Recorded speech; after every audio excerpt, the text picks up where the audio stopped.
मेरा नाम महक है। मेरी उम्र 24 साल है। मैं इंदौर शहर में रहती हूँ।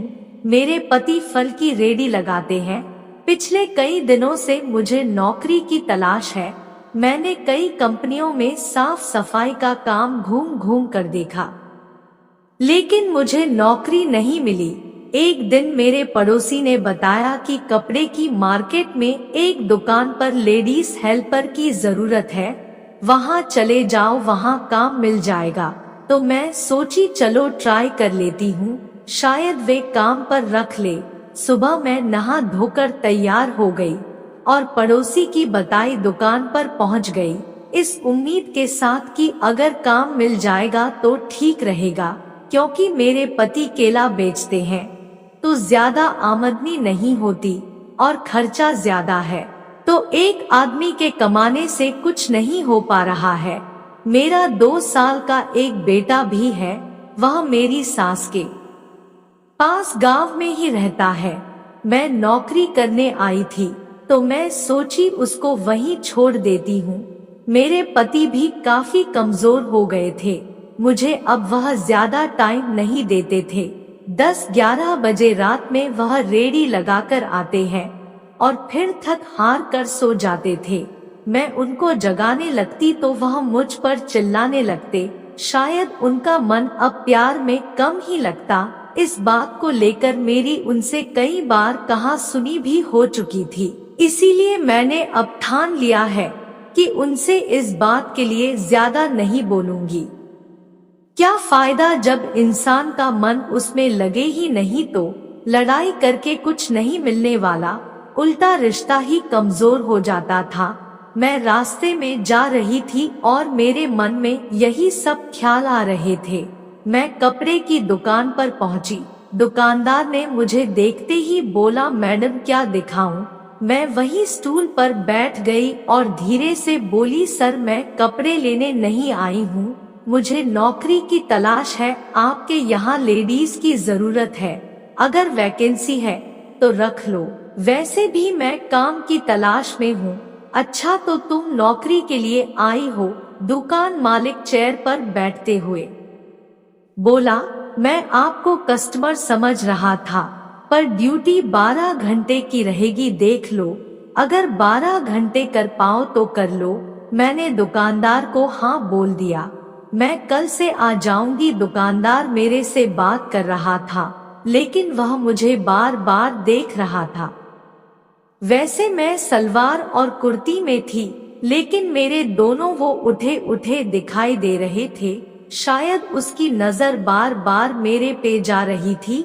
बड़ा आशिक मिजाज लगता था। मैं भी अपने पति से परेशान थी, तो उसका इस तरह से देखना मुझे अच्छा लगा। ठीक है, मैं कल से आ जाऊंगी, ये बोलकर मैं दुकान से निकली और रास्ते में ब्यूटी पार्लर की दुकान थी, तो मैंने वहां से एक हल्की रेड लिपस्टिक और कुछ बिंदी के पैकेट ले लिए। दूसरे दिन सुबह 9 बजे मैं तैयार हो गई और 9:30 बजे दुकान पर पहुंच चुकी थी। तुम आधे घंटे पहले आ गई मैडम, क्या बात है, बच्चे नहीं हैं क्या? वैसे फैमिली वाली लड़कियां हमेशा लेट हो जाती है।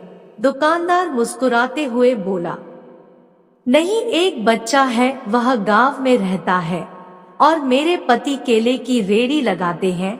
मैंने दुकानदार को सच्चाई बोलना उचित समझा। अब वह मुझसे खुलकर बात कर रहा था।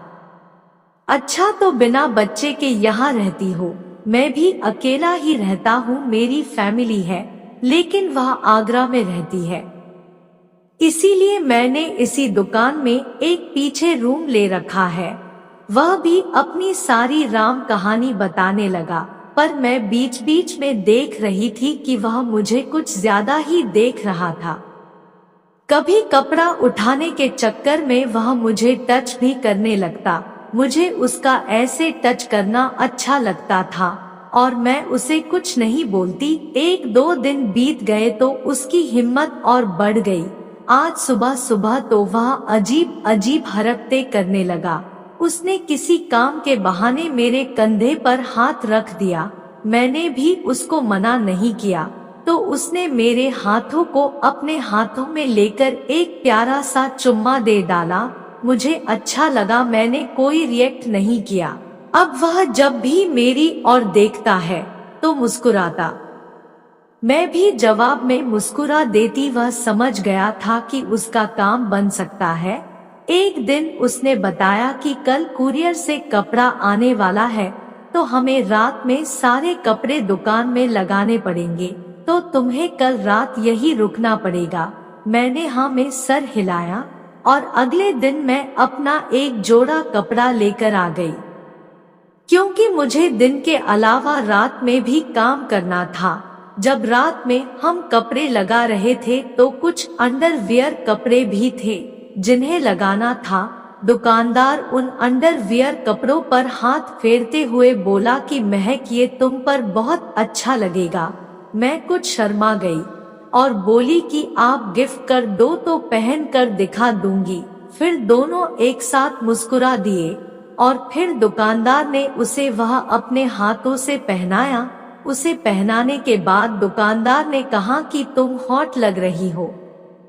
अब दोनों एक दूसरे के करीब आ चुके थे और दुकानदार ने महक को अपनी ओर खींचकर जोर से गले लगा लिया और अपने हाथों से उसके पीछे को दबाने लगा।